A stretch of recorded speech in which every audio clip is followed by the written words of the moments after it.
খবরদার তুই আমার কাছে আসবি না, আমার থেকে দূরে দূরে থাকবি। আমি তোর থেকে দূরে না, বহু দূরে থাকবো। আর আমাদের মাঝখানে থাকবে এইরকম একটা দেয়াল। কারণ কি জানিস, তোর চেহারা দেখলে আমার বমি আসে। ওয়াক, তোর দেখলে আমার বমি আসে। ওয়াক, তুই ঘুমাবি বিছানার নিচে। আমার বাড়ি, আমার ঘর, আমার বিছানা, আমার বউ আমারে বলে আমি নিচে ঘুমাবো। অসম্ভব, আমি উপরে ঘুমাবো, তুই নিচে ঘুমাবো। এই রাজ কি হইছে? এই রাজ, রাজ কি হইছে? দরজা খোল। আব্বা কাঠ ভাঙা নিচে পড়ে গেছে। ছেলে হোক মেয়ে হোক, দুটি সন্তানই যথেষ্ট। আব্বা রান্না তো খুবই ভালো হয়েছে, নতুন বুয়াকে পার্মানেন্ট করে দাও। নতুন বুয়া পাইনি তো, রান্না তো করছে বৌমা।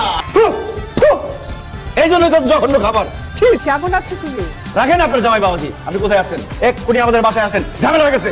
আচ্ছা আচ্ছা, আপনার মেয়েরে কি বাড়িতে কাজ করবো কিছু শিখার নাই, রান্না বান্না শিখার নাই? আর মেয়ে রান্না বান্না করতে পারে না, আপনার মেয়ের সাথে আমি সংসার করবো না, আপনার মেয়েকে নিয়ে যান।